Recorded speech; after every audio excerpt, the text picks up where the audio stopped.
Can you see the presentation? Hello. Can see it. Yes, yes, we can see. You can see. Yes, we can see. Okay. Right. Then we'll start. How many are there? Let me see. Have all joined?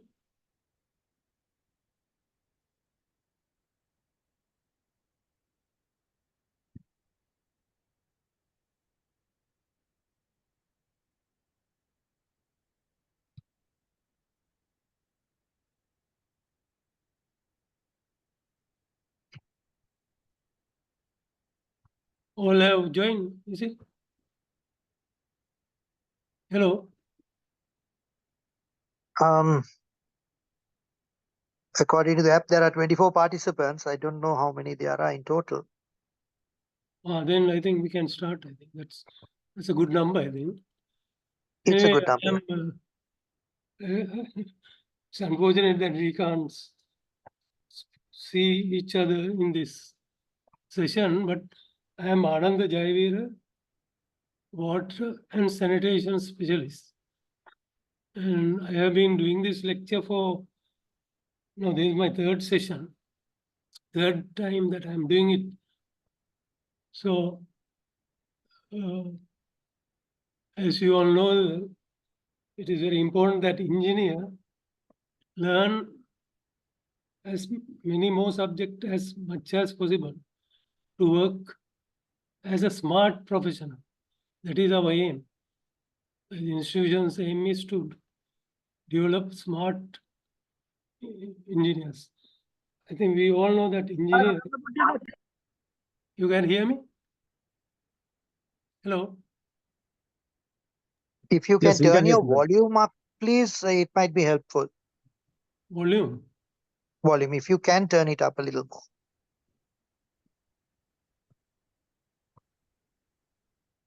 I think that is the maximum volume. That's the one. Then that's fine. That's fine. Is it okay? I'm sorry Yeah, that that's fine. no, I have done it. I have increased up to the maximum. Yeah. Okay. Let's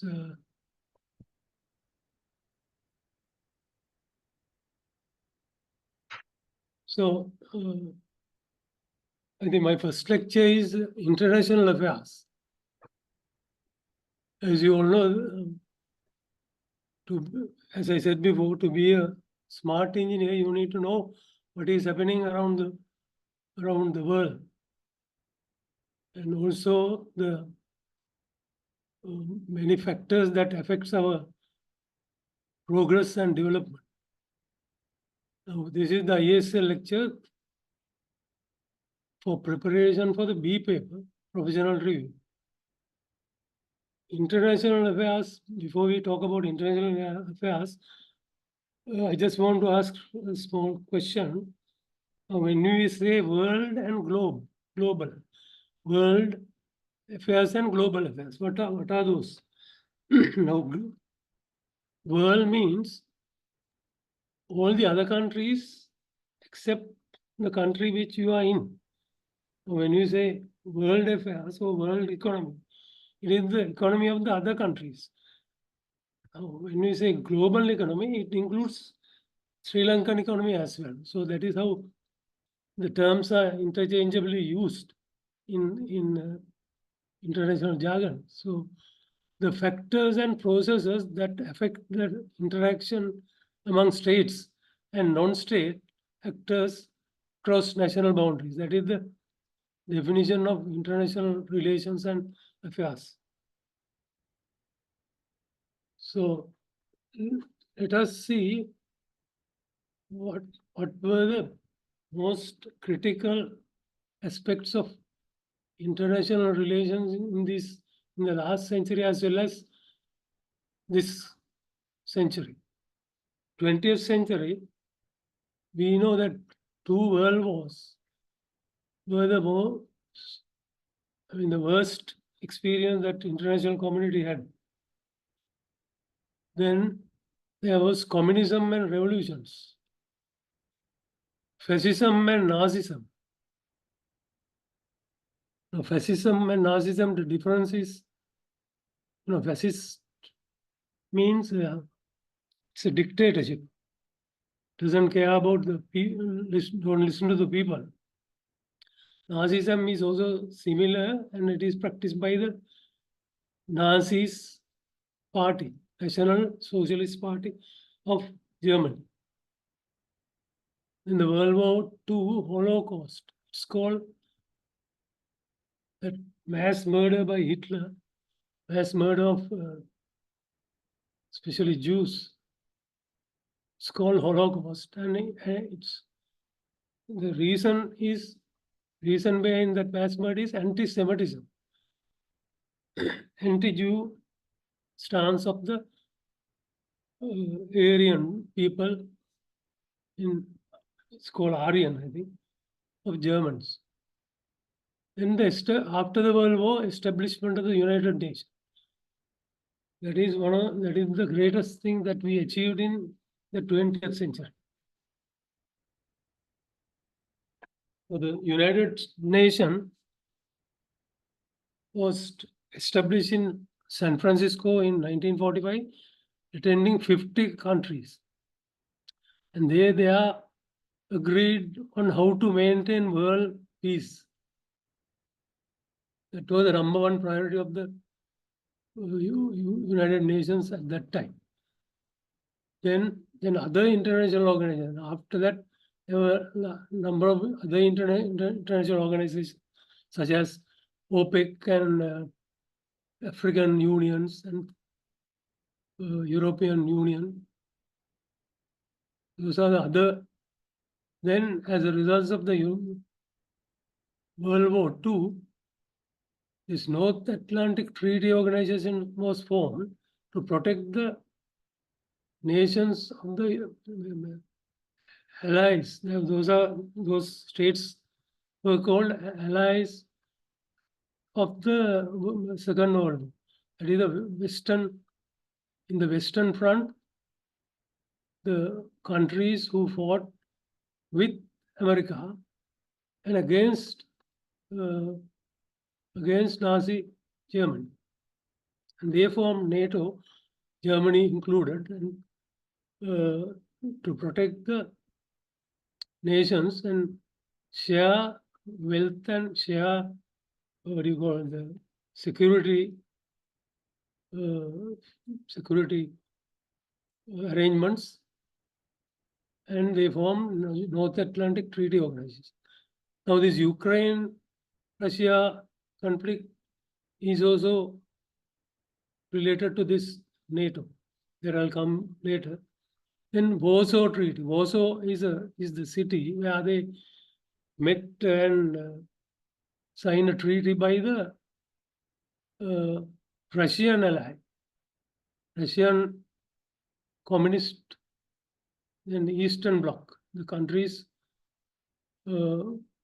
consisting of the Eastern Bloc in 1995. Then the Cold War supremacy existed sometime until 1990, early 1990s. That is the supremacy of USA versus Russia.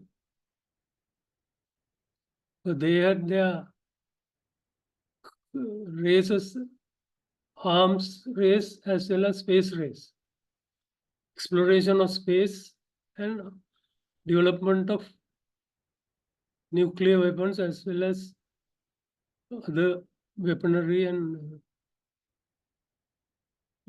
protect, say, South. There was this missile crisis in 1963-62 because of Cuba request help from Russians. That time against Americans' influence. So that I think I am not going to talk in details of all these subjects because it will be a very long day if I try to explain everything. But it's up to you to go into these subjects. Now, of course, you are in a different generation than ourselves, because you are now very much away from these 20th century activities. We were born in 20th century, so we know, when we have the knowledge. So then there was this Western talents at the peak in the 60s. Famous artists like Elvis Presley, the Beatles, changed the world, changed the popular culture of the world. Then Middle East, Indo-China, Middle East conflicts, Egypt and Israel, 1967, then Indo-China war.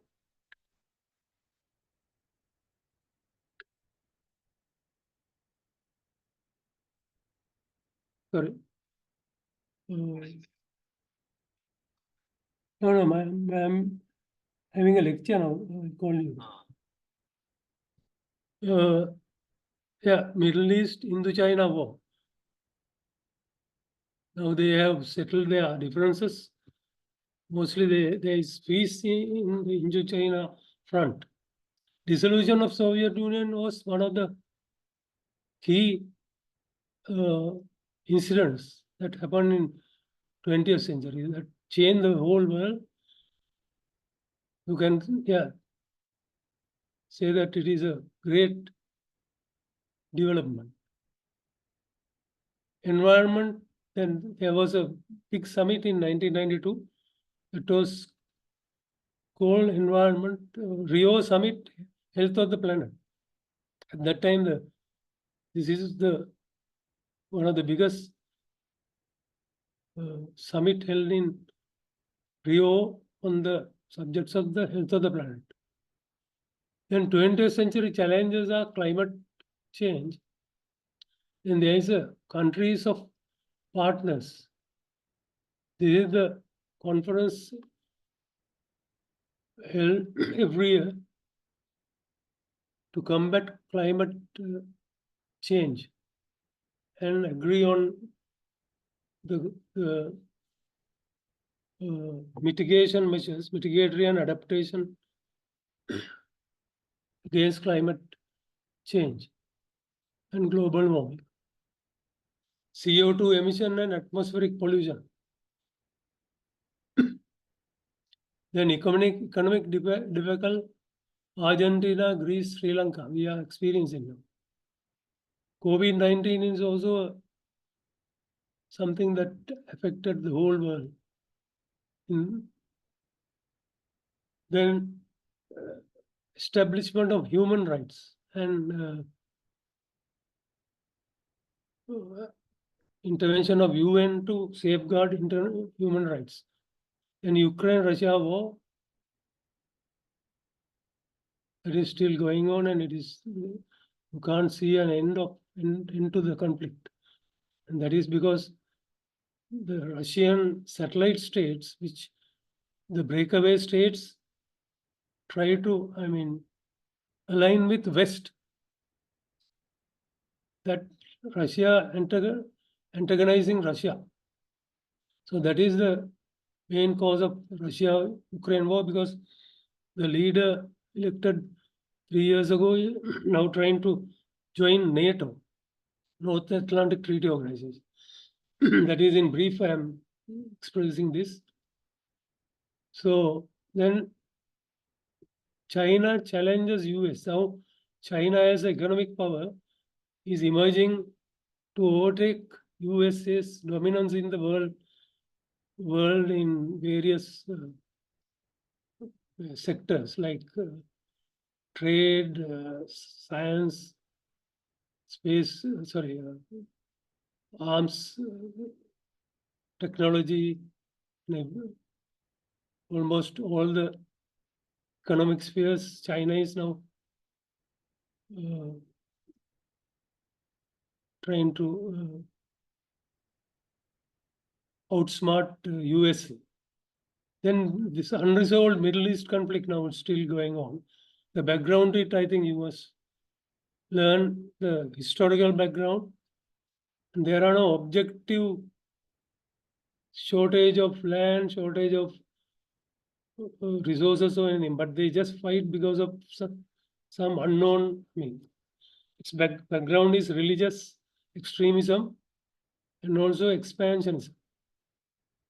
Then shifting of global supremacy, as I mentioned earlier, now the USA's supremacy is just shifting to other. Now India is other emerging economy and a world power. So those are the things that very significant events that shape the world in 20th century and 21st century. And these things, there is a vast knowledge on this. You can always gather because you have the background knowledge to explore all these topics.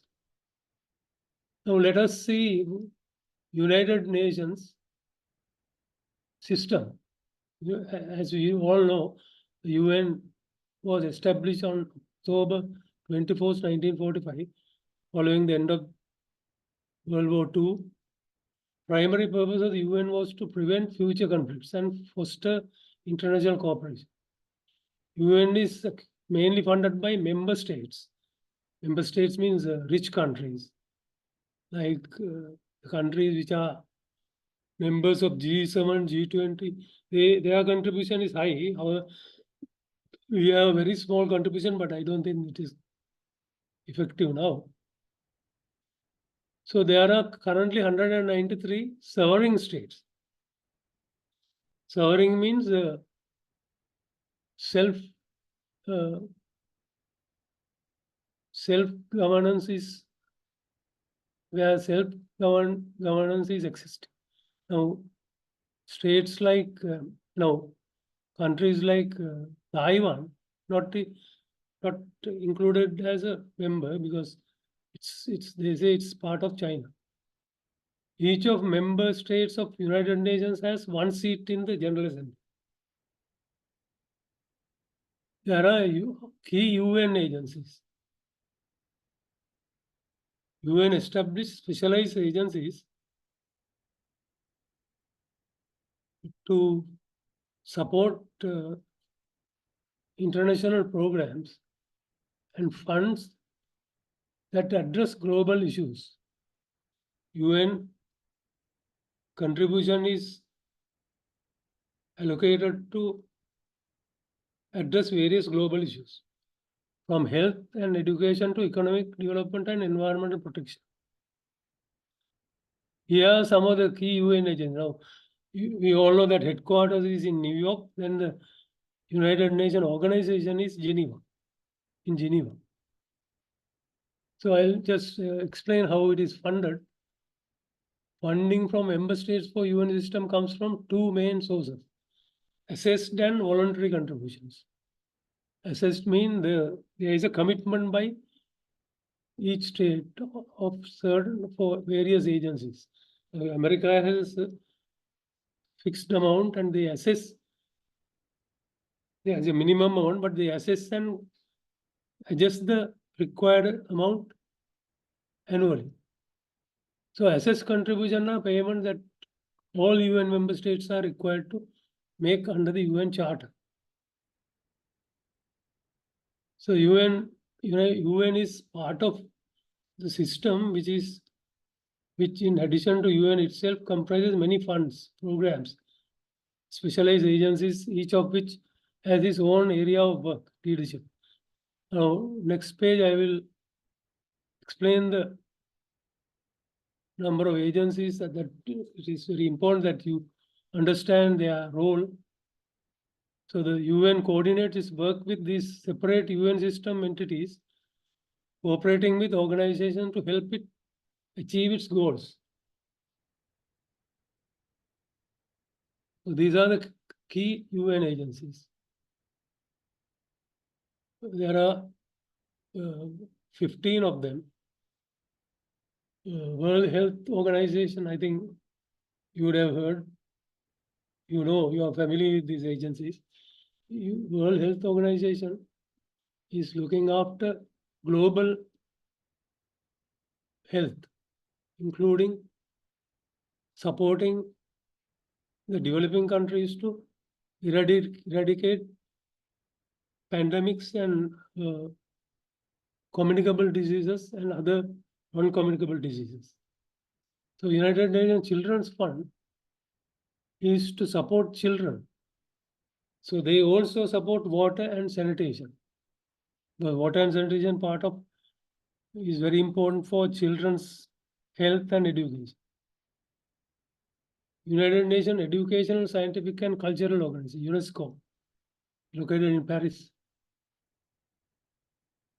So I'm not going to, I think, in detail explain what are the functions. I think it is important that you go through the list and find out their functions, because that will help you in your career, say, to get in discussions. At least you can participate in productively to contribute in discussions and conferences. So International Labour Organization, that is to protect the labor rights and the well-being of the working class. Food and Agriculture Organization, that is looking after agricultural development and its impact on the environment, as well as they also have a hand in water resources, because water resources are required for agricultural development. The United Nations Development Program looks after all aspects of development activities, but they also ensure that by development you are not marginalize many people, also displace people in the name of the development. So United Nations High Commission for Refugees. Now we would have had experience with this during the war, the Northern East conflict. And there were a lot of displaced people. UNHCR provided housing, and housing means those temporary shelters for the people. Then UNICEF provided water and sanitation. Then FAO, World Food Program provided food. And that is how they serve the emergencies. Then the World Bank Group is also UN agency. World Bank Group consists of World Bank, IDA, International Development Agency, ADB, JICA, AFD is French Development Agency, and EU. So there are others also, but I put down all the key group, and they are also considered as UN team. So International Monetary Fund is not in New York, Washington. I think you would have heard about International Monetary Fund. Now we are familiar with that. United Nations Environment Program look after the goals related to environment and how it is achieved. World Food Program's main function is to provide food for the displaced people due to emergencies. And in countries where conflicts are also. International Atomic Energy Agency, that is to prevent atomic, say, nuclear accidents and various other controls, so development of weapons, atomic bombs, and things like that. United Nations Industrial Development Organization, that industrial development will not harm environment, but it will be sustainable within the framework of sustainable development. That is how they control United Nations Industrial Development. They also provide specialized service for the countries where the technical know-how is not there to develop industries. International Telecommunication Union, Paris. World Meteorological Organization. That is to share the data among countries and also monitor the events, atmospheric and ocean related events and issue warnings and work with country level meteorological departments and organizations. The UN Charter, I think you all can read this, is it? Hello? Is it? Can you go through the slide? Yeah, we can read it. Are you? Sure. Yeah.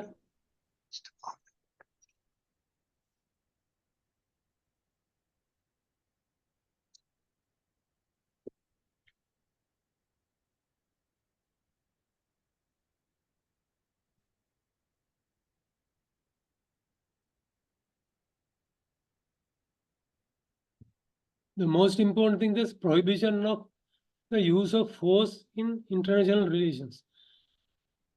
That is actually now this Russia invasion of Ukraine is against UN Charter. But this Russia has the veto power. That also I haven't touched on this veto subject, but you can learn about how they operate. So Russia's intervention is against the chart, UN Charter. So these global powers, when they bully the small nations, it is a very difficult thing to overcome. Structure of the United Nations. The UN was designed with several key bodies, including General Assembly, Security Council, International Court of Justice, Economic and Social Council, then the Secretariat, which is in New York. That is the administrative arm of the UN, headed by the Secretary General. So General Assembly, they meet once a year and discuss global issues from environment to conflict, poverty, all those sustainable development goals as well. Then international conflict zones, because I was asked to touch upon this subject, but it is a very difficult subject to understand because there were nearly 15 conflict zones emerged after the World War II. International conflict zones are regions where there are ongoing or recent armed conflicts, often involving significant violence, displacement of people, and humanitarian crises. These crises driven by various factors, including political, ethnic, religion, or territorial disputes, and also extremism. Now, Sudan is now, there are two separate countries, Sudan and South Sudan. They separated last year, no, some time ago, 2-3 years ago. That was a conflict. So Ukraine, Russia to control breakaway regions after the dismantling of the Soviet Union. So Russia is trying to control breakaway regions like Ukraine,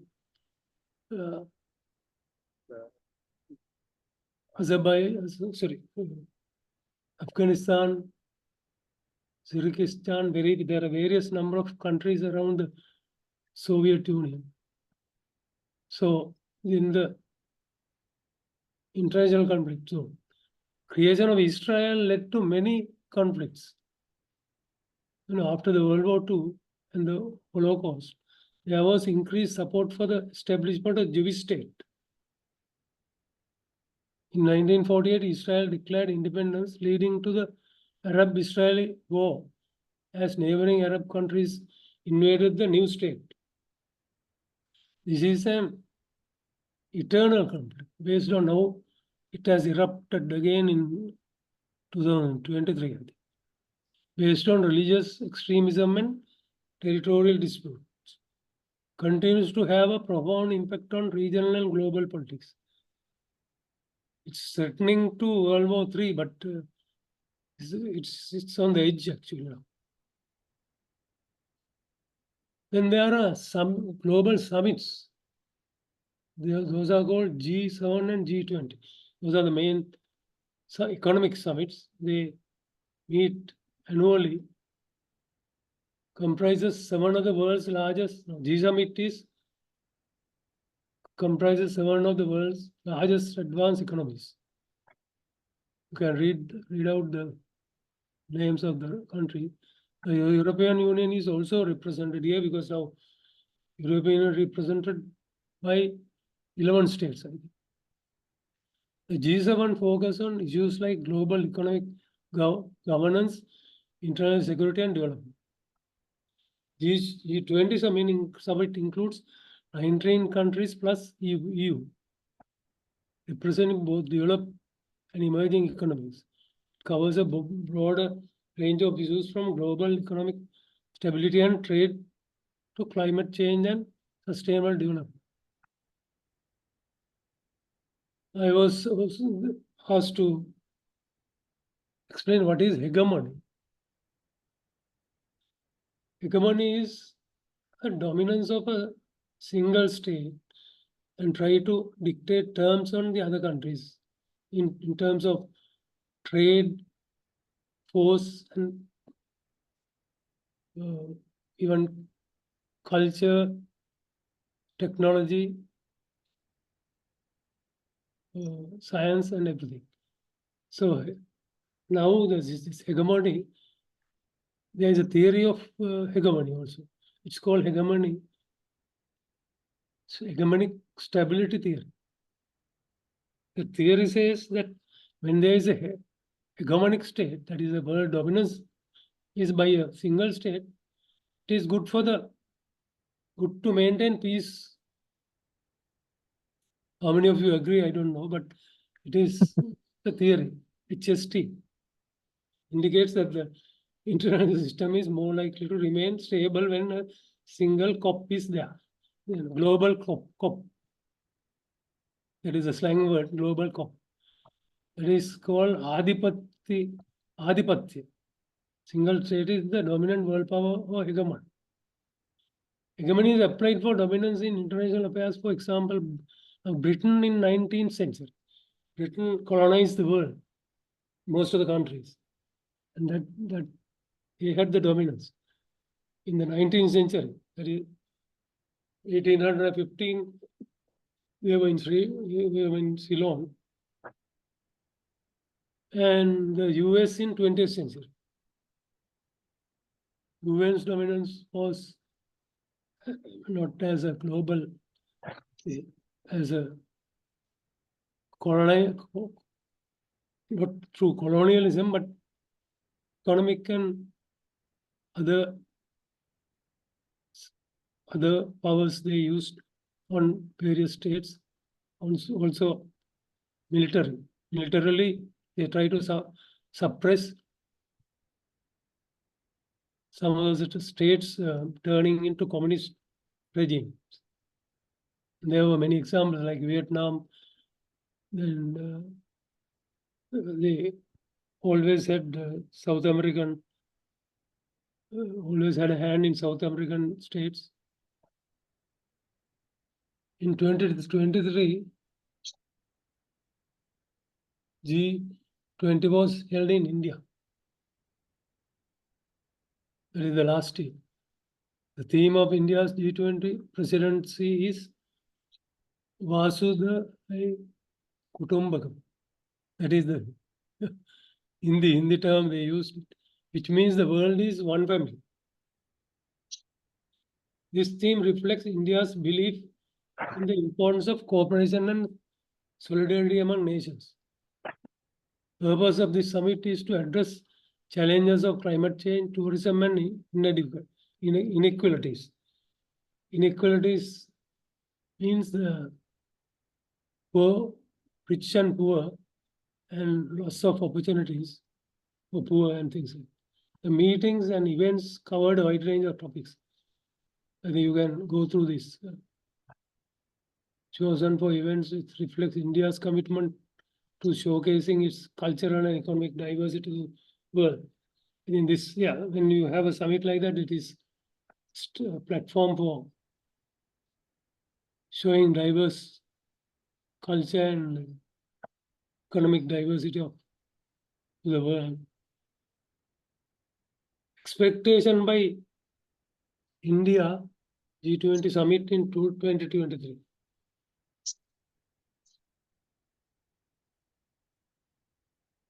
These are the key expectation by promoted by after the G20 held in 2020. Now, these are actually very common in the 21st century. Promote global economic growth and development. Address the challenges of climate change and environmental sustainability. Promote peace and security. Combat terrorism and other transitional threats.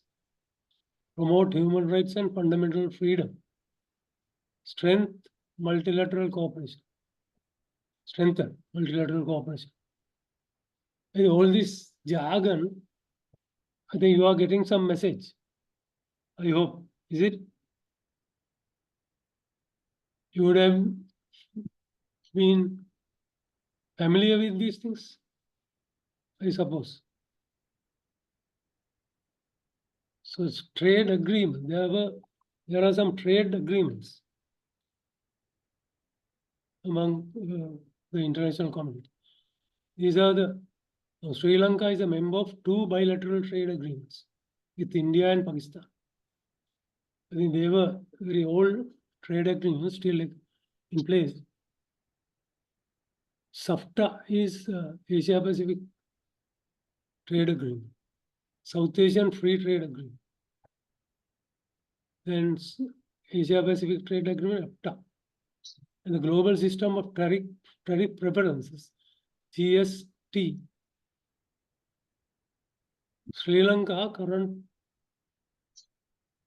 current trade agreement only covers trade in goods. Now we are a beneficiary of GSP actually.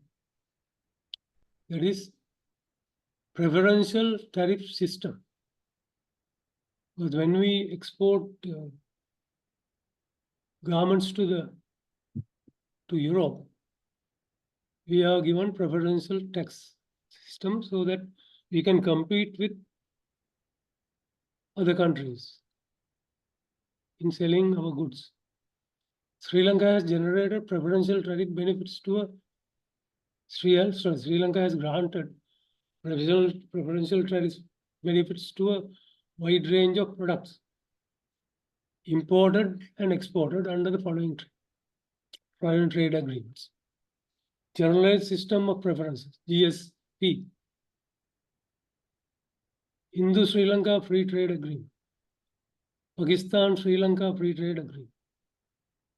So these exchange of goods have different tariffs so that they promote bilateral trade. So Pakistan needs tea, we need jute or rice or something like that. Yeah, from Bangladesh we need jute. We export tea, rubber, and coconut. So they don't need to tax always on those goods, but on the value we can do the business. So generalized system of preference promotes economic growth and development in the developing world. That is the idea. That is given by the Western world. So US trade preference programs such as GSP provide opportunities for many of the world's poorest countries to use trade to grow their economies and climb out of poverty.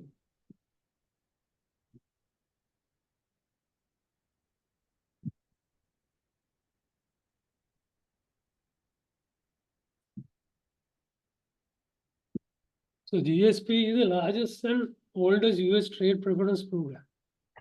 Now, GSP supports US jobs and helps keep American companies competitive. What do you mean by that?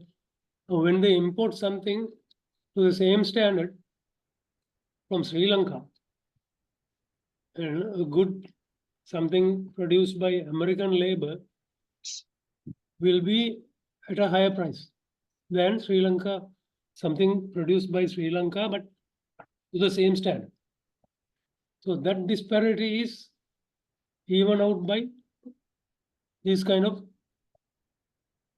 DSP systems. Then also promotes human rights and good governance. Now America can, so Europe can influence Sri Lanka to safeguard human rights and good governance. And they say if you don't do these things, we will take away GSP. So that is how you need examples. Can you bring an example? 2020 we were under, they threatened to withdraw GSP because of an amendment to the constitution. We need to, you have to check those things. I don't know. And we will, otherwise we are going to go into very detailed political discussions. So GSP, I think I will let you go through this slide. I hope you can go through. This important thing is that in 2005, Sri Lanka became beneficiary of the GSP Plus facility of the EU, which gives zero duty facility for eligible exports to the EU. Upon ratification and the effective implementation of the 27 UN Convention, that is, UN Convention number 27 was to undertake to extend cooperation as a binding commitment for regular monitoring of the implementation of human rights, labor rights, environmental protection, climate change, and good governance.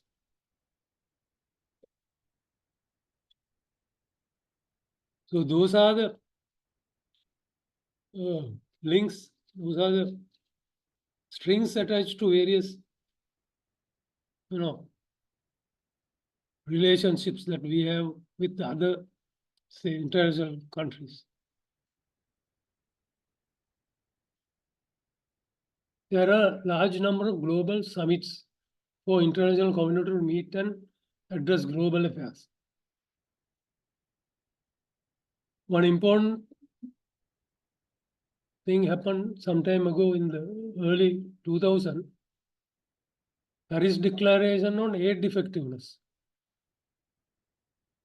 That is, now we receive aid. Aid means sometimes loans from multilateral development banks and bilateral aids, but there is no international mechanism to monitor how we use that fund and whether we are reaping the objectives of the fund and also benefits. So Paris Declaration on aid effectiveness was one of the key declarations took place in 2005. We have 100 developing countries agreed to change the way they do business. Way they do business means they utilize funds, investments, and trade. The Paris Agreement reaffirms that the developed countries should take the lead in providing financial assistance to the countries that are less endowed and more vulnerable, while for the first time also encouraging voluntary contribution by other parties. Now we know that very well. When we have to do a project, we get 80% of the investment from a development bank, and we have to provide 20% from the government budget. So those are the contributions that other parties do. Other parties mean the beneficiary parties. This is the Organization for Economic Cooperation and Development. There are 38 countries, OECD countries. Most of the EU countries are there. And we have received OECD grants since 1980s. Then multilateral development banks like World Bank, ADB, JICA, ADF, Exim banks, and bilateral development banks, Islamic development banks. Those are the banks which actually generate funds from contribution as well as investments to support developing nations like Sri Lanka. So we have obtained loans from all these countries and multilateral corporations and banks. But these are actually you have to continue to pay their loans because those are for development projects. And there is also under global affairs, China, it's called SINO actually, Sino-American Tension on Global Economic Affairs. Sino-American tension means now almost China has overtook many of the consumer goods production, mostly electronics, vehicles, other transportation. So they are producing and already overtook many of the world powers. Then there is a very important meeting annually held in Washington. It's called the Spring Meeting of the Board of Governors of the World Bank Group. I mentioned earlier the World Bank Group and the International Monetary Fund with the International Monetary Fund, and bring together central bankers, ministers of finance and development. Now, to this meeting, our finance minister is attending every year, and in April they held this spring meeting in April in Washington. And parliamentarians, private sector executive representatives from civil society, organizations and academics to discuss issues of global concern, including the world economic outlook, poverty eradication, economic development, and aid effectiveness. And there they decide how much we now, for example, Finance Minister of Sri Lanka, when he returns from this meeting, he has some idea of what are we going to get in the next 12 months or something like that. And also he presents his case for more mobilization, more aid. Also featuring seminars in this. So around this meeting, there are a lot of side events organized by these other agencies like civil society, other bankers, scientific organizations, academia. So they organize side events and discuss the same issues. And they present their case to the final declaration. So also feature seminars, regional briefings, press conferences, and many other events focused on global economy, international development, and world's financial system. So, yeah, key focus is reducing poverty, increasing shared prosperity. Then there was this Rio de Janeiro Earth Summit in 1992. That actually was a very one of the important summit in terms of protecting the health of the planet. Climate change, desertification, biodiversity biodiversity loss are heavily interlinked and pose existential challenges to humanity. It is difficult to overcome these challenges because we have been human civilization. I can always say that is unsustainable because we have our civilization depended on things which are unsustainable. We have converted resources of the earth to undegradable matter. Now, one of the worst thing that we did was converting petroleum into carbon dioxide. So that helps to improve our quality of life, but not the health of the planet. So in response to these challenges, governments founded 3 sister conventions: Rio Convention, 92 Earth Summit in Rio de Janeiro and Rio de Janeiro, Brazil. These are United Nations framework, the sister conventions. These conventions were ratified by all the participating nations and to abide by these decisions. That is how we are now.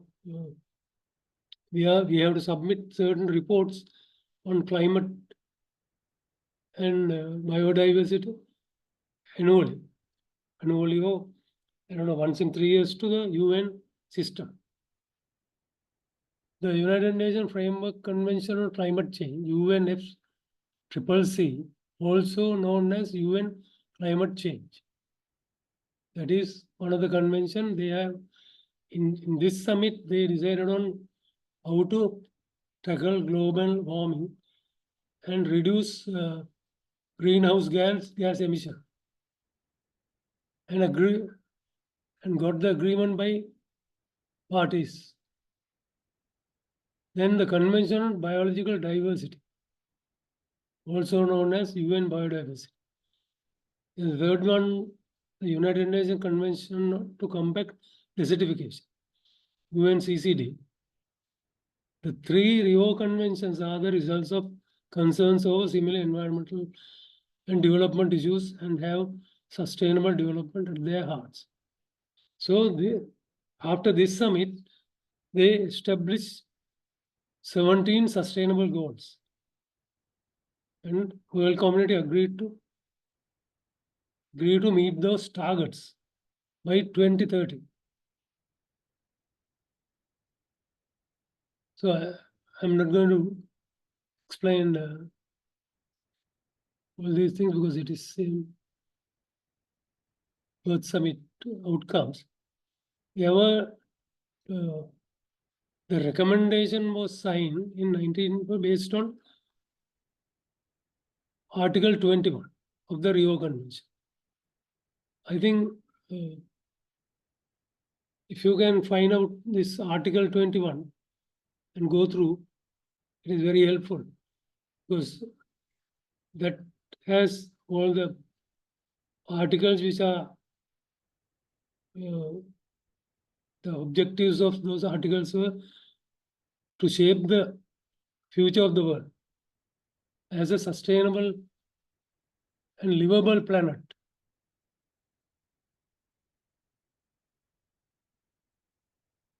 Now I have put down almost all the important. Article 21 is for 21st century, how we should face. Article 21 is for 21st century. That is, it has commitments. If we follow these commitments, we can face 21st century. Now we are in 21st century. This was held in 1992. So 17 sustainable goals. Also on this 14 commitments made by international community. I hope you can go through this 14. I'll give you 2 minutes. So you would have heard this before, I suppose. Anybody who is familiar with this?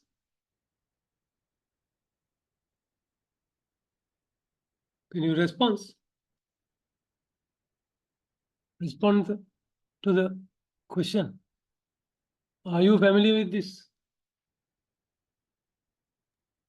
Hello? Well, I'm not.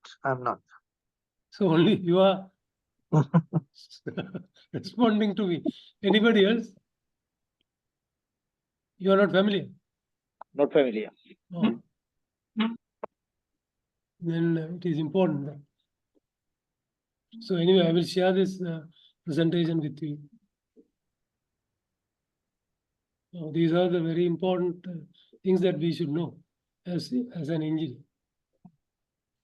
So going back to Paris Declaration, takes its name from meeting that took place in Paris 2005.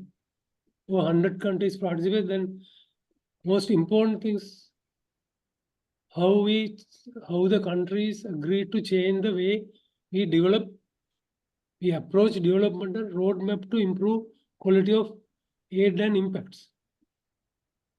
So for example, I'm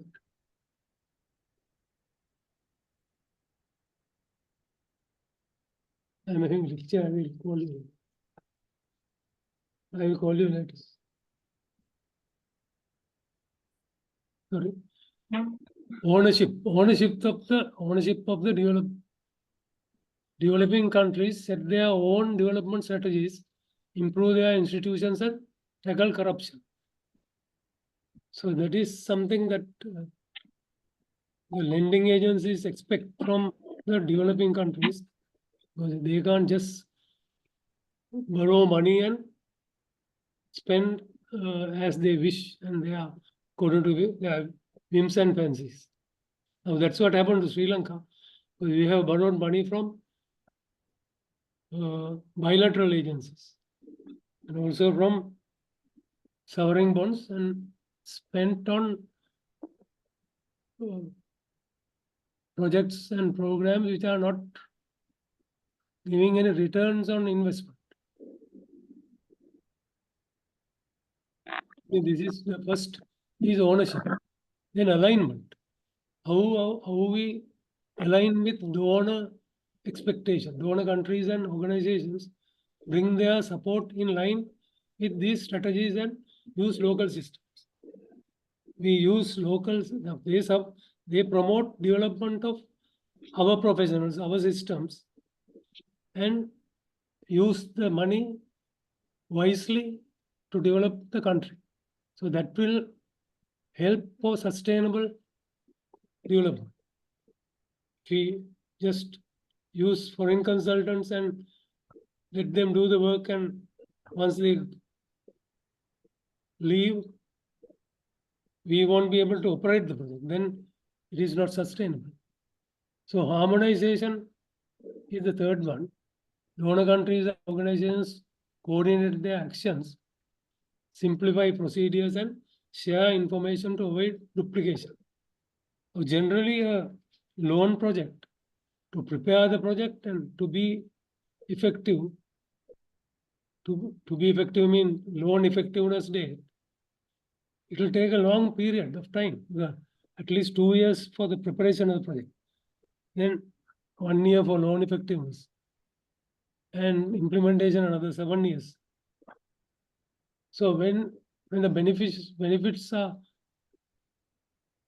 coming, the value of the benefits will be 10 years. The project was planned 10 years before, but now we are facing something very strange and difficult situation. So that's why project in its Paris Declaration, they agree that project should be implemented within short periods and harmonized with local conditions and things like that. So managing for results, developing countries and donors focus on producing and measuring results. Now, results as planned at the inception of the project, the project implementer has to ensure that the benefits are fully reaped. Mutual accountability. Mutual accountability is very important. Donors and developing countries are accountable for development results. Now, that's why their lending is based on the policy of the government.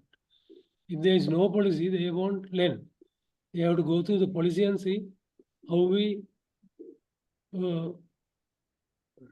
do business in the next 5 years, the next 10 years, and like. Likewise, they help on the basis of the policy. So what is sustainable development? The term sustainable is very difficult to define, but the term unsustainable is very easy to define. Now I say, if somebody asks what is unsustainable development, you can always say development that took place in the past 150 or 200 years. Because we have converted our resources to undegradable matter. So that is why we are combating climate change. So that is unsustainable. So, the development of the motor car is one of the greatest, I think, thing in human civilization.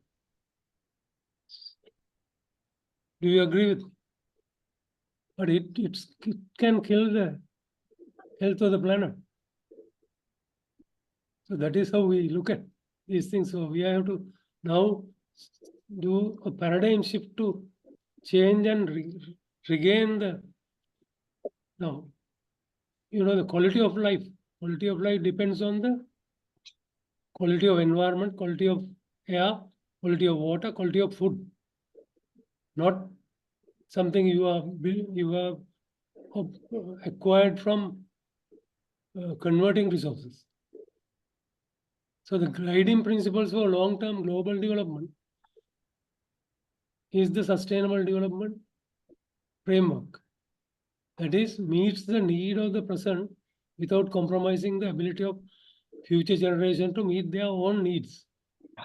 Now, if we utilize consider forest reserves, then there won't be water for the future generation. So that is the simple example that what we are trying to say under sustainable development. So there are 3 pillars of sustainable development: economic development, social development, environment protection. So economic sustainability, social sustainability, environmental sustainability. We need to ensure when we do the development not destroy the environment, but it should complement the environment. That is that we haven't done any framework for this kind of development so far. We need to have a discussion with professionals, how to complement environment through a development project. But we all do know that we do EIA and find out how to mitigate impacts. All those things are there, but you cannot zero the impacts. But long-term impact should not alter the landscape of the earth. That is the main focus. So 3 pillars of sustainability. Now say the common this A union, B union, C, the common thing is sustainable. Now see how the sustainability comes. Social, environment, economic. Then when you meet the sustainability, it will be bearable, equitable, viable. And then you fulfill the sustainable criteria. Now these are the 17 goals of the sustainable development. How many of you are familiar with these goals? Just say few years.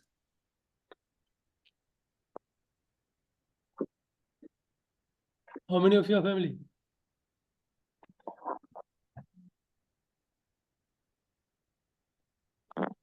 Actually, engineers have to have all these are cross-cutting for engineers. There is some interest in all these development goals. Have you come across these development goals? Hello?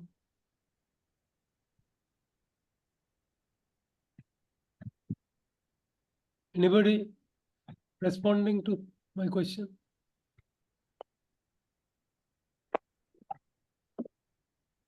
Is there a technical issue? Hello? Hello. Huh? Yeah, we know these things, but we are not going to deep these global goals. Even in Sri Lanka, we can focus on these 17 goals, but in deep as engineers, we can go through in a deep. Is will be good for us. I think so. Yeah. You can always download It's it's a common even it's a common, but it's not we can go through each and every maybe some of is not no need to focus too much, but the other thing is we have to focus on too much. For example, economic growth, even the poverty and food security, educations, and these are the things, water and sanitation, these are the things we have to more focus on these things. Yeah. For engineers considering all have number 17. out of this goal at least directly involved to now say if you divide these 17 goals into 3 groups, 1 to 6 is based on fundamental rights and human rights, right? End poverty, end hunger, ensure food security, health, well-being, education, achieve gender, water and security. Those are fundamental and human rights. Then 7 to 12, those are economic development, right? You can go to the goals. Then 13 to 17, protect the planet, right? That is how I have done this thing. I haven't seen this in any of the publications, but on my own I did the classification. Then sustainable consumption, say end poverty, hunger, health, education, gender equality. Gender equality has to be applied to all the goals. Water and sanitation, energy, economic growth, infrastructure, inequalities, cities, livable cities, sustainable consumption and production, climate change, oceans, life underwater, biodiversity, forest desertification, peace, justice, strong institution, global partnerships. So so it is up to, I think, you to know. We have opened up the discussion. Better to go through. There are targets for each goals. There are 256 targets. And no, sorry, 160 something targets, 256 sub targets.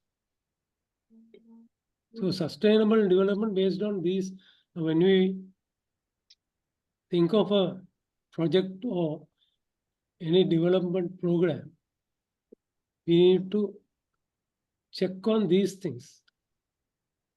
And analysis has to be done on technical sustainability. That is balanced demand and supply, no exploitation. No exploitation is a word that is the worst thing that we have been doing in the past 200 years. They exploit from resources to people, religion, finances, what not. Everything is exploited. Then financial sustainability, stability of population, stability of demand, willingness to pay. Then social sustainability, whether we can recover the cost, sharing, application of user pay and polluter pay concepts. Economic sustainability, sustaining economic development. I am applying this to water as an input to growth. Then institutional stability, where we have institutions to manage this development. Capacity to plan, capacity to maintain, capacity to operate the system. Environmental sustainability, no long-term negative or irreversible effects on environment. So these are very important 6 sustainability criteria. These are the criteria to be applied on every project. I went through this. Now this is very important. This is, now you can look at the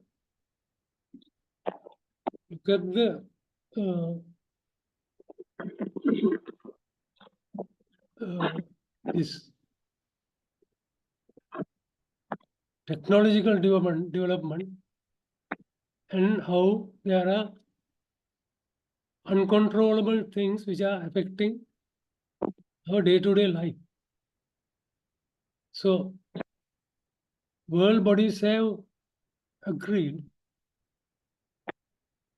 on certain things to safeguard the younger generation on over-indulging and over-utilizing equipment and products. So you can, shall I read it through this? UNESCO recommends United Nations Education Social Commission, UNESCO, sorry, United Nations Education Scientific Organization recommends a ban on cell phones in schools. Phones are a distraction, enable bullying and hinder social development. Several countries have already banned phones in schools. Sri Lanka, of course, it is banned, I think. Is it banned? Hello? Restriction of outdoor play affects child development. Now, when we were small, we never had any equipment like TV or cell phone. No, we only listened to the radio. But after school, we were always outside playing until 6:30 p.m. When we can't see the ball, we come home. So that is how we were brought up as citizens of. So more prone to stress, anxiety, and depression, increased risk of mental health problems. These are the side effects of cell phone use by young people. Now also their eyesights, you can see young people using spectacles. A lot of people. Now if you go to say Hong Kong or say Thailand, you can see a lot of young people, they still wear specs. Use of AI will affect cognitive development.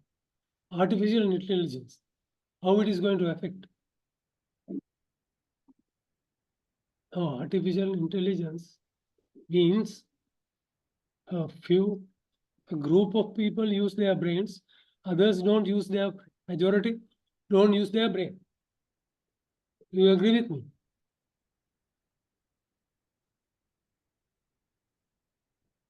Hello? Yes. I hope you are, okay. Now, intelligence, there are 3 kinds of intelligence: creative intelligence, analytical intelligence, and practical intelligence. So you can have high IQ if you have analytical intelligence, but your creative intelligence and practical intelligence are very low. So those are the things you need to develop. When you have a calculator, your analytical intelligence will go down, practical intelligence will go down. Over-reliance on AI will lead to lack of critical thinking and creativity. Just download something and read it or cut and paste it on a report is not going to work. So IT persons will use the brain and others use the device. This is how I write. IT persons will use the brain and others use the device. So role of engineer in the society, 21st century. Engineers play a key role in shaping our future. They design and build infrastructure and systems that support our communities and economies.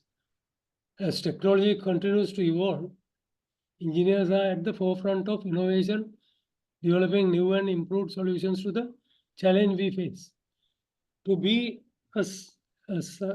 to be an engineer of this caliber, we need to know most of the subjects which are not within our scope.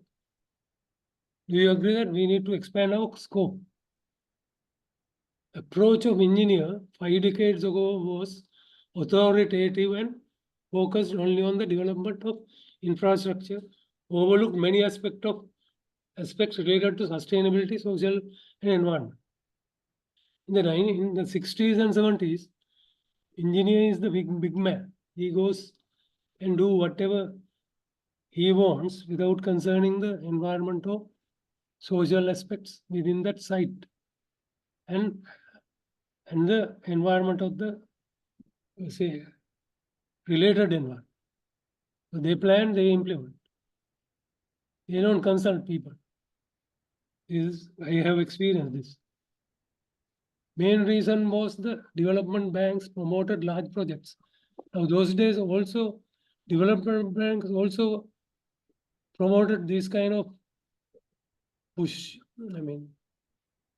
large scale projects. Now, for example, can you develop a large dam like Victoria now? You can't do. Do you understand why?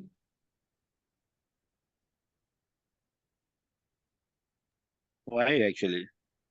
Because you can't meet the environmental and social safeguards. Without meeting those, nobody will fund. Now, World Bank has decided after the establishment of World Commission on Dams that they will not fund massive investment that converts large resources and affect people and not also displace people, degrade environment. Nobody will do that. That highways, still the highways are constructed because highways are still, but even highways in future has to follow very strict. The highways divide people, destroy environment, and increase pollution. So those are the things that negatively affecting the people due to highway construction. Many projects have failed to produce the outcomes built into the design. These are, I think, I'm going to ask questions on these things. To be an effective engineer in the society, a broad outlook is required in terms of latest development in technology, social and environmental aspects. Promotion and protection of human rights and social and environmental safeguards change the role of engineer, consider beneficiaries and affected parties equally. Now, environmental safeguards and social and environmental safeguards change the role of engineer to consider beneficiaries and affected parties equally. You only consider beneficiaries in the 60s and 70s. But now you need to compensate affected parties as beneficiaries are reaping the benefits.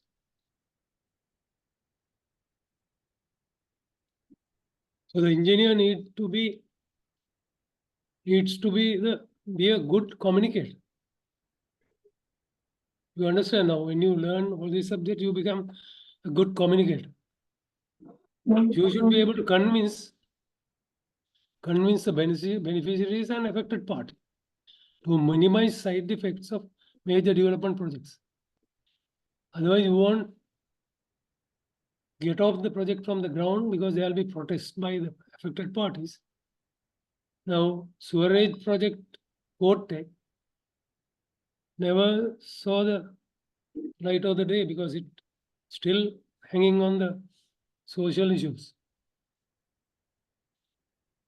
To minimize side effects of major development projects and incorporate mitigation measures for smooth operation to reap maximum benefits of investment.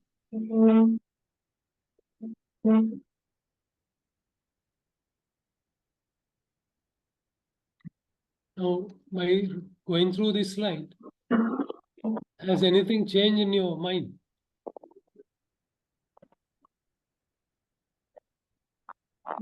Oh, you were familiar with this.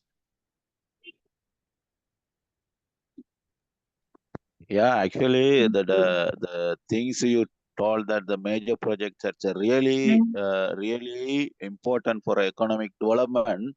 It's depend on some other factors. Of course, it can be understandable, but as engineers, as you said, we have the responsibility not only in the communication, at the same time the argument to mitigate those kind of barriers to implement this kind of long-term sustainable and economically Viable very valuable project. projects. Yeah, viable projects. We have the responsibility to look after Yeah, these things. that's right. We need to change in terms of the current situation. Where we have Yeah, of course. already, Sometime. the issue Sometime. where we have already mobilized cost-effective resources. You understand? When the population was 10 million, we have mobilized certain resources without affecting people. Now, when we are having population of 22 million, it's going to affect many people.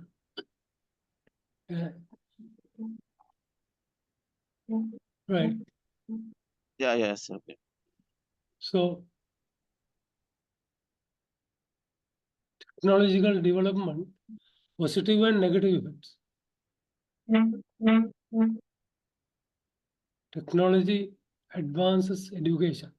It boosts business. It increases income generation, increases connectivity with friends, family, etc. Increase challenges in the artificial intelligence. Children are more advanced nowadays, but their shape is different. It increases the capital market. Technology consumes less, and that part is missing. Negative effects: lack of attention, psychological effects, health issues. Now, this thrombosis, eye fatigue, migraines, sleep disturbance, backaches, and poor personal hygiene. Imbalance in the workforce. Do you agree with these things now?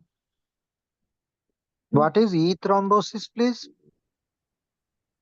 That is in the head. Your blood vessels clots can. Oh, I see. Yeah. It's a serious issue. So, overuse of things can cause many imbalances in life.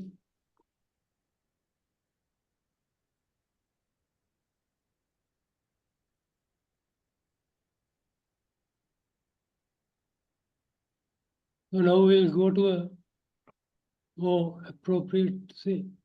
What are the rights and what do they mean? Now, international community is always. Now I have given some examples. Now, definition of rights.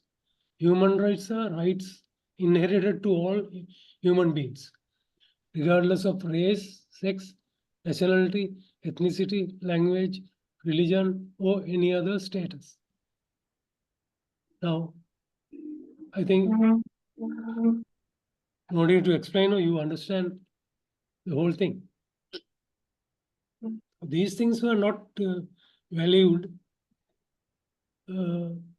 before the establishment of the UN. These were not in the governance systems of many countries. So now UN declared that water and sanitation are two human rights. That is how they are now. If you don't get enough water for your existence, then you can file a case against the authority or whatever, whoever it is responsible, provided that this right is incorporated into the constitution. So Sri Lanka agreed to incorporate this right into the constitution in 2016. I hope you can read those things. Huh? Yeah, now this is how value, the universal values. This is called central transformative promise of the 2030 agenda. Now 2030, world community has agreed how we face our future and what we achieve by 2030. So it is a human rights based approach. LNOB means leave no one behind. Alignment with international norms and standards. Leave no one behind means equity and no discrimination.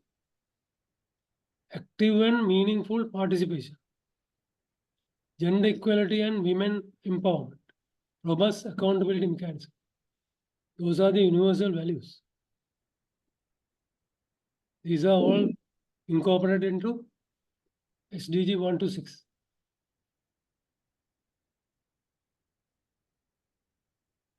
Now we have ratified various international agreements. So we are bound by those agreements to safeguard human rights. So our approach, the governance approach, always has to be human rights. Now, yeah.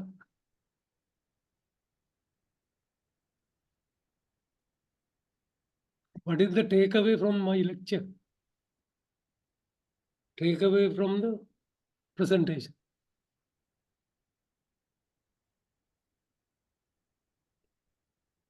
This is the last slide. I'll give you 20 minutes for questions. What is the takeaway from this presentation? That is, BSc engineering is the gateway to universal knowledge. Do you agree? Yes. Because engineering, if you become an Agree. engineer, you have the ability to go Yeah. into Yes. as many subjects as possible, including medicine. Yeah, Okay, yes. because you have that Sure. conditioning. Okay, then you are a proud professional. The engineers required to expand their knowledge throughout their career to be a smart engineer, regardless of their area of specialty. Whether you are electrical, electronics, telecommunication, IT, water, mechanical, power, whatever, you have to be a smart engineer. Smart engineer means when you would have seen from many engineers when they are in a meeting with other professionals, they can dominate because their knowledge is broader than others. Have you experienced this? Yeah, I understand from this point. Yeah, yes, agree. As a Now, when I was small, when I was in the school, my hobby was astronomy. Then After sometimes I told what the heck, there is planets in the horoscope. Then I switched to astrology. Now I am astronomy, astrology, and many subjects. So also now apart from engineering, sociology, I'm a very good sociologist. Good now risk assessment on development projects, then disaster management, then humanitarian assistance.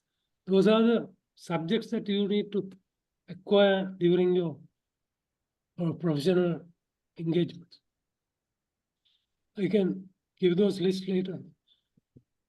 Essentially, engineers must have a sociological approach. You have to compassionately, you have to look at the people without trying to force them on various things. With knowledge of governance, politics, the country's economy, sustainability, environment, climate change, economics, global affairs, international relations, and development economics, financing, return on investment, cost benefits, social and environmental safeguards, disaster management, risk assessment, humanitarian actions. Now see how you expand, these are not taught in campus, in the university. Now, if you don't know politics, you will vote for a candidate who is going to destroy the country. Don't you think so? Huh? True. You agree? If you know the economy, then you will just pleased with the false promises, rosy pictures painted by the politicians. Now, these days you can see they promise moon and sun and moon.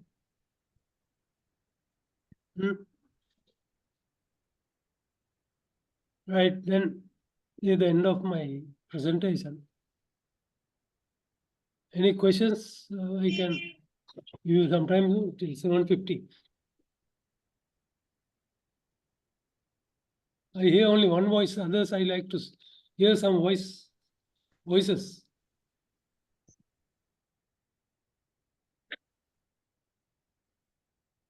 There are 36. Are they dormant participant or silent? Is it not interest? Is it not an interesting presentation? Very interesting. Extremely interesting. Yeah, I hear. I want to hear two more, please. Say something. Yeah, actually, it is yeah interesting. At the same time, what as engineers should know these things. As you said, it's most of the things as engineers can do this economy sustainability. In you are saying even the politics as well, 100%, and also almost most of the developments and finances, all other things engineers can do. There's no issues, Yeah, that's as you right. said. Actually, it's a very interesting. At the same time, it's a useful presentations. It's enlightening for most of you, I think, hope, because if somebody asks you, do an estimate for a project, and if an administrator asks, how do you finance this? That also you must know. How do you get the return on investment? Yeah, it's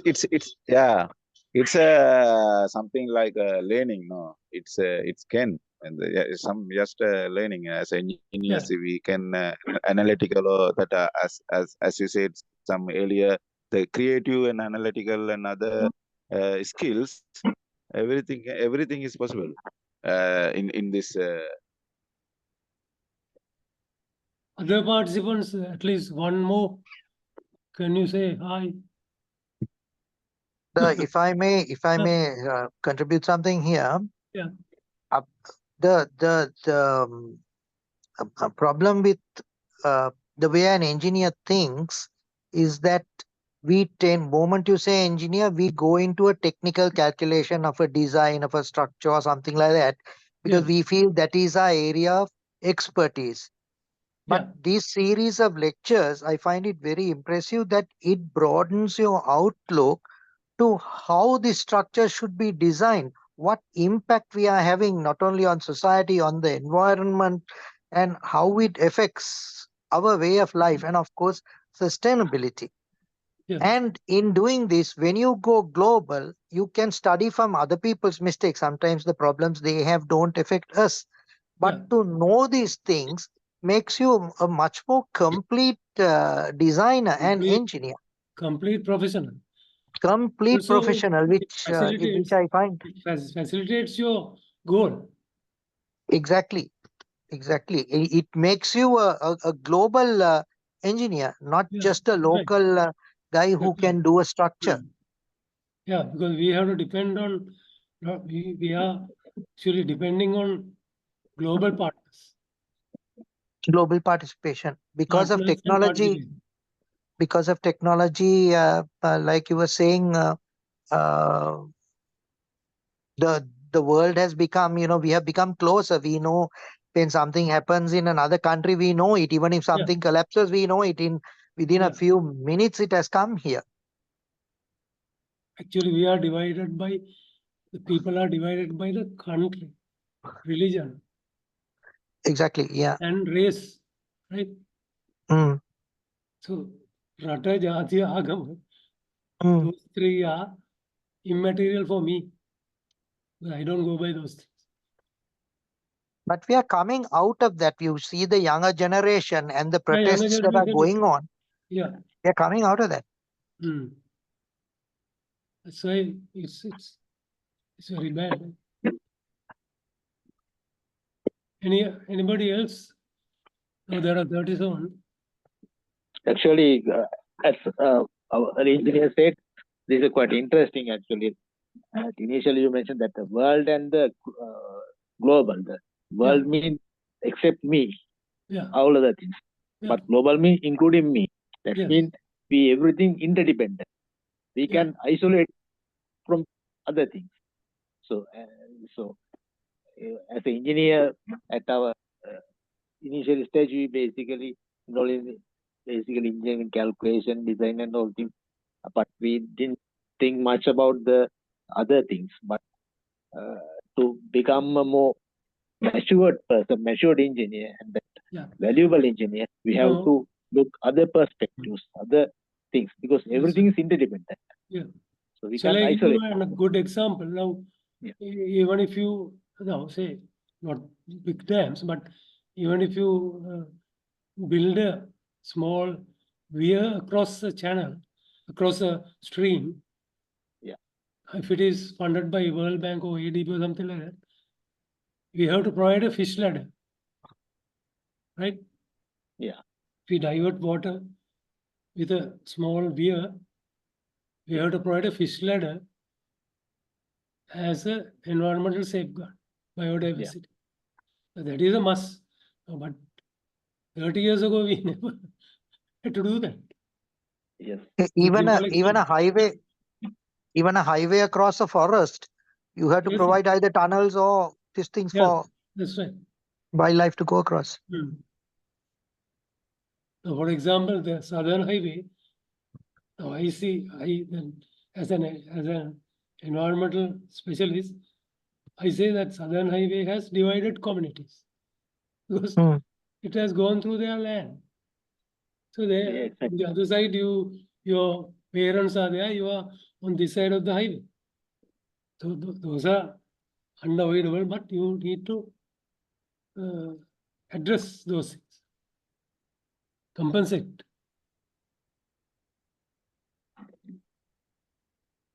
And also the tire waste. Now I'll come to that in the next lecture. Tire, we know that the tire wear out about 1 inch of the tire would wear out during the life cycle of the tire. that part of the tire where it goes. It's in the atmosphere. Yeah, atmosphere and water. Part And of that what? goes to water and atmosphere.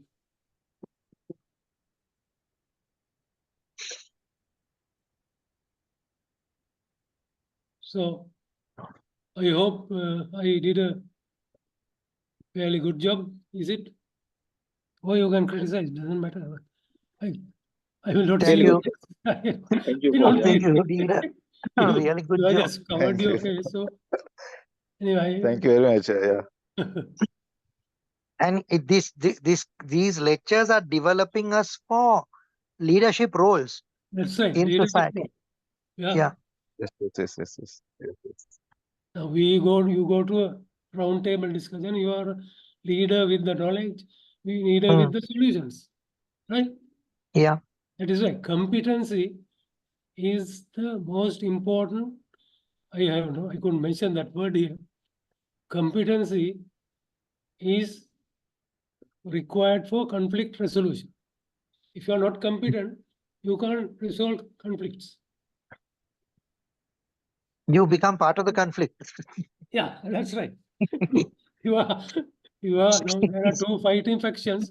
When you go there, you join one of them or You do it one of them. you have another triangle. I mean tripartite fight. That's what happens. So that is a And very good example. Huh? one thing I may add is now, if you take all the professions, Yeah. you will see that most of the people who take to politics Hmm. are lawyers. Why? Because they understand the constitution and whatever the rights and the responsibility areas of the legislative, of the Yeah, that's uh, right. of the legal, this thing, and parliament.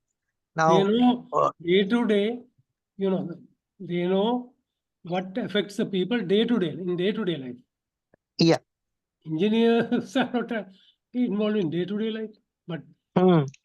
now I had the opportunity to do policy. I was in the first ever water policy group, then water law. Hmm. Then I have expanded my knowledge through not I gave up engineering in 2000, year 2000, when I was 50. After that, all other, no, not hardcore engineering, but engineering, social engineering, environment engineering.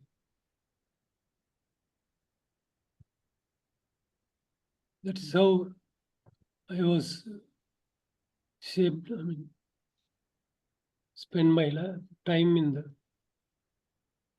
profession. I hope then we can conclude this. I got the messages, positive messages. If it would have been much better if we had eye-to-eye contact. And if you are willing to do, I can do this in a separate occasion. If you think that it is useful, The separately. advantages and disadvantages of technology. Yeah, that's right. Exactly. So we are now, this is a very good, the only, if you put these two together, you can't weigh against eye-to-eye to a contact with energy saving, transport cost, and various other costs. Put it in one side and the other side, eye-to-eye contact, it doesn't balance out. So there is convenience when there is a pandemic. COVID, if you change, you can see the impacts of COVID. Hmm. It is, in a way, it is positives are there, but those who got the injections, vaccinations, have side effects.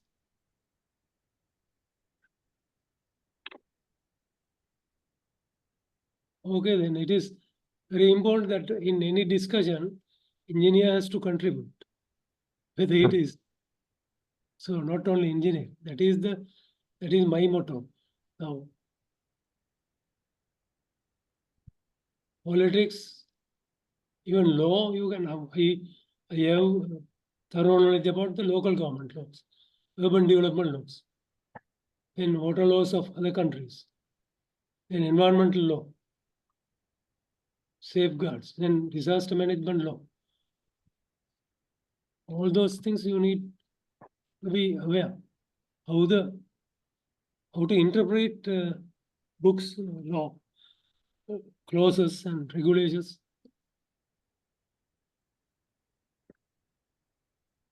Right. Thank you very much, everybody. Thank you very Thank much, you, Engineer very much. Fernando. Thank you very Yes. much. I would Very like to say interesting that lecture.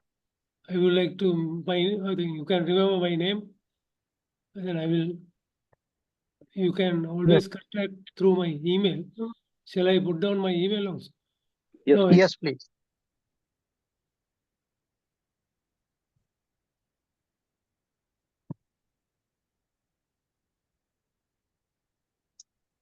wait. No, problem is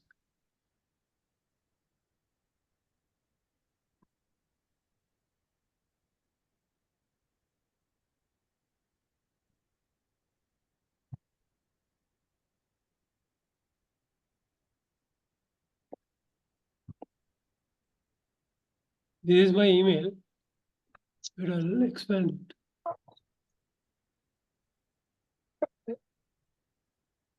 And you'll be handing this lecture over to the, you'll upload it to the ISL, no? Yes. This is my email. Ananda@gmail.com. You can see it, no? Is it? yeah, we can see. Right. Yeah. Right. Good. Thank you very much. Thanks for listening. Thank you very much for knowledge Thank sharing. you. Yeah. Okay. Thank Bye. you. Good night. Good night, everybody. Good luck with you. Yeah, Good good night. luck Thank with you. your exams. And Good night, I everybody. want, Good night, guys. Good night, Yeah. good night, good night. one more remark. I was not Yep. happy with the way they have answered in the past 2 occasions. I had a very difficult time with the terminology, language, and anyway, those are due to the background and opportunities. Anyway, we need to improve day by day. Okay, then. Thanks a lot. Thank you very much. Good night. Bye. Good night.